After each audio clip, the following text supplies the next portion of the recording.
So let's solve this question. This has been asked in GATE 2008. I'll read it out for you. If the time slice in the round robin scheduling is more than the maximum time required to execute any process, then the policy will converge to, and they've given us 4 options. Option A is degenerate to SJF. SJF is the shortest job first scheduling algorithm. Degenerate to FCFS. FCFS is first come first served. Degenerate to priority scheduling, and option D is none of the above.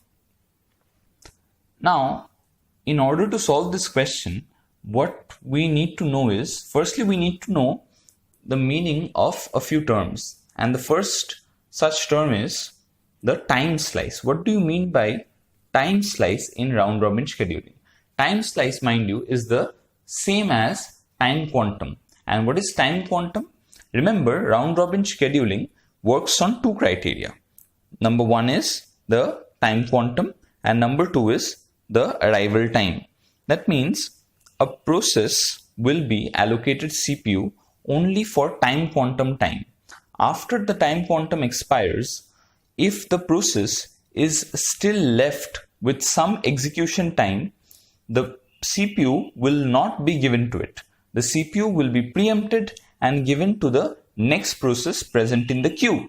As a result, there is little or no starvation because every process gets a fair share of the CPU and the processes will keep coming back. If a process has not completed its execution and the CPU is forcefully taken away from it, it will be added to the queue. As a result, it can come back at a later point in time and again execute for time slice time.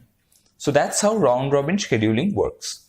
And now they're asking us that if this time slice is way too big, now we can understand that the designers of the round robin scheduling algorithm will have to choose the time quantum or the time slice very carefully.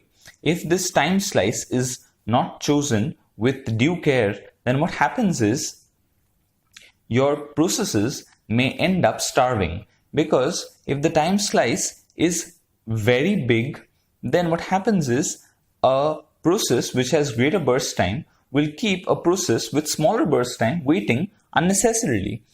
On the other hand, if your time quantum or if your time slice is way too small, then there will be too many context switches. And due to context switches, due to greater number of context switches, the efficiency of the CPU will drop. The efficiency of the CPU in the sense, as long as the CPU is executing with some process, there is no issue. But here by efficiency, I mean the time that the CPU spends doing non-useful operations. See, taking a process out of the CPU and then bringing another is not a significant operation, right? You're simply swapping in and swapping out. This is an insignificant operation, and this should take as less time as possible. And in order to reduce the time, in order to reduce the context switching time, we should ensure that we have as few context switches as possible. So the SJF, the round robin scheduling algorithm will have to work in such a manner that it minimizes the context switches and at the same time ensures that no process starves for a long time. Now, let's try to understand this, or let's try to arrive at the answer with the help of an example. So I'll just take an example and we'll see where we choose the time slice to be greater than the maximum time. Here they've mentioned the maximum time required, and we'll see what is the result that we get. So let's just take a small example. So I have, let's say, 3 processes, P1, P2, and P3. Their arrival time, let's say, is 0, 1, and 2. And their burst times are 4, 3, and 2. Let's say the time quantum that we have chosen, time quantum is generally denoted by the symbol delta, the time quantum that we have chosen is 5. What have they said? The maximum time required to execute any process. As you can see from the burst time, the example that I have taken, the process with maximum burst time is P1, that is 4. So I have to choose the time quantum in such a way that it is greater than the maximum time required by any process. So I've chosen that time quantum to be 5. I could have chosen 6 or 7. It has to be greater than 4 in order to understand this question. It has to be anything greater than the maximum burst time of a process, which in this case is 4. So any value greater than 4 would do. Now let's see how this works. As we know that we have to make use of a NAT chart, and along with that, round robin scheduling demands the use of a queue, right? So we'll have a ready queue rather, of processes. As and when a process arrives in the system or it wants to get hold of the CPU, it waits in the ready queue. As I can see that process P1 is the first to arrive at time interval or at arrival time 0. So it will be the first to end queued. Now, since P1 is the only process available at time 0, what happens is it will be scheduled first. So if P1 is scheduled first at time 0, for how long will it execute? It will execute for time quantum time. Now see, there is a thing here. It will either execute for time quantum time or it will execute for burst time, whichever is lesser. So I'll have to see the burst time of the process, which is currently in hold of the CPU, and I'll have to see the time quantum. The minimum of these two values will be the time for which the process executes. Now here I can see the burst time is 4, the time quantum is 5. The minimum of these two values is 4. So the process will execute for 4 units, right?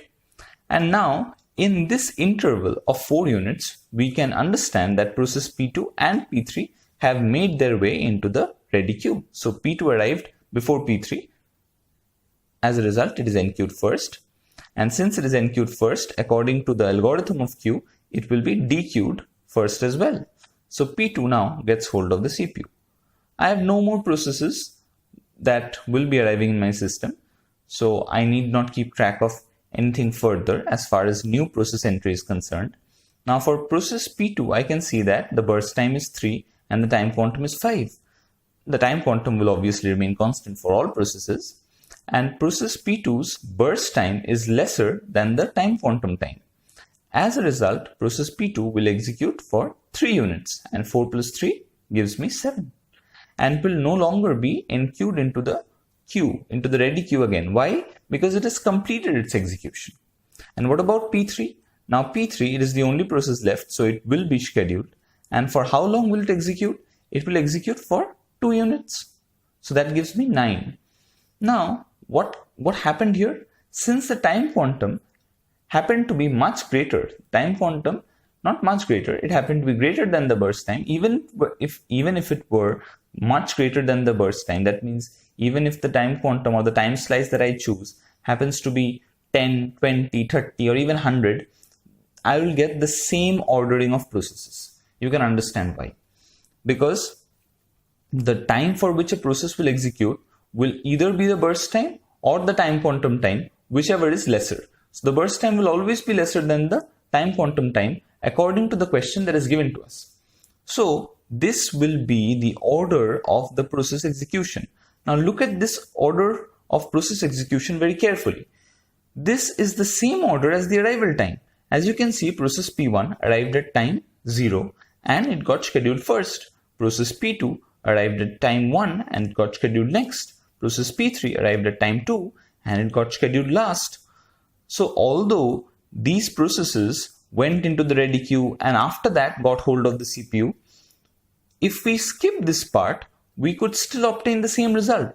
That means this example has converged to something based only on the arrival time. Now the time quantum has no role to play. And which kind of algorithm depends only on the arrival time? That means whichever process arrives first gets hold of the CPU first. This algorithm, as we know, is an FCFS algorithm. FCFS stands for first come, first served. So process P1 was the first to come into my system because it arrived at time 0. So it got scheduled first. Process P2 was the next process to arrive into my system at time 1. So it got scheduled next. And process P3 was the last process to arrive in my system. So it got scheduled last. So this entire scheduling has converged from round robin to FCFS. So using the round robin algorithm, we have only implemented the FCFS execution. As a result, the correct answer to this question is it will degenerate to FCFS. So if we choose the time quantum to be greater than the maximum time required to execute any process, then it will degenerate to FCFS. And this is not a desirable condition, as processes with smaller burst times will starve. So I hope this will prove to be helpful to you. Thank you.